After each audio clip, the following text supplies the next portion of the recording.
On a bien tous compris que l'immigration était incontrôlée, qu'elle était débordante par tous les bouts, qu'on rentre 500 000 personnes par an, que sur les 500 000, il y en a que 40% qui vont trouver du travail, et que ceux qui n'en ont pas, on les refoule jamais, et puis que tous ces gens-là, malheureusement, traînent dans les rues, et puis pour certains, sont malfaisants, pour certains.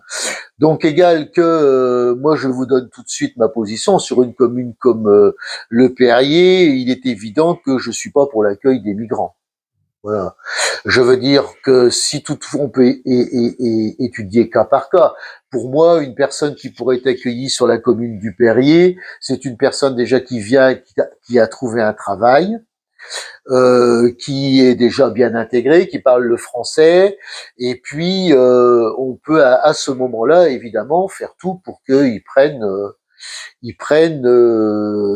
enracinement. Le mot enracinement est important, hein, c'est-à-dire respecter les coutumes, le patrimoine local, notre culture, et qu'il n'amène pas étendard en avant une autre culture ou une religion qui veut particulièrement implanté lui-même sur la commune. Donc ça, c'est complètement négatif.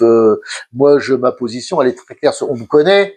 Je veux dire, je me bats depuis des années sur le sujet. Moi, il n'y aura pas d'association d'accueil de migrants, par exemple. Hein.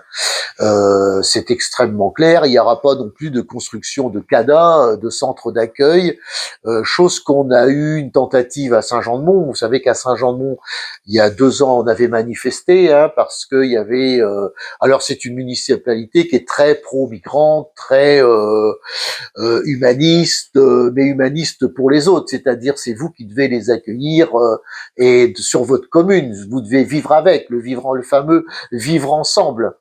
Mais c'est pas vraiment, moi je pense pas au même vivre ensemble. Ils pensent à un vivre ensemble multiculturel qui ne fonctionne pas. On l'a bien remarqué, hein, qui ne fonctionne pas.